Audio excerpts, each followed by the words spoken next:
ఓం నమో భగవతే వాసుదేవాయ నమ. మాఘపురాణము 23వ అధ్యాయము. బ్రాహ్మణ కన్యల విమోచనము.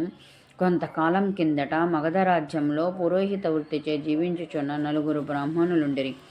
నలుగురు కుమార్తెలుండిరి. వారు నిండు యవ్వనవతులై ఉండిరి. కొన్నాళ్లకు ఆ గ్రామపు కోనేటిలో స్నానం చేయుటకొక గురుకుల విద్యార్థి వచ్చెను. బ్రాహ్మణ కన్యలు ఆ యువకుని అందమును చూచి మోహించి అతనిని సమీపించి చుట్టుముట్టి తమ వివాహం చేసుకోమని బలవంతం చేయ ఆ బ్రాహ్మణ విద్యార్థికి విద్య పూర్తి కానందున వారి కోరిక నిరాకరించను.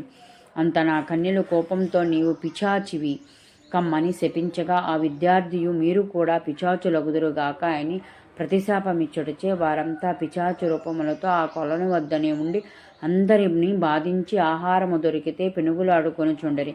కొంతకాలమునకు ఒక సిద్ధుడా కోనేటి దగ్గరకు రాగా నా పిచాచముల తల్లిదండ్రులు తమ బిడ్డలకు కలిగిన పిచాచు రూపములు ఎట్లు పోవునని అడిగిరి. ఆ సిద్ధుడు వీరందరి చేత మాఘమాసంలో గాయలోనున్న త్రివేణిలో స్నానం చేయించినచో వారికున్న పిచాచు రూపము తొలగిపోవునని చెప్పగా వారట్లు చేయుటచే ఆ నలుగురు యథారూపములు కలిగిని. అట్లు జరుగుటచే మాఘస్నానమే కారణము.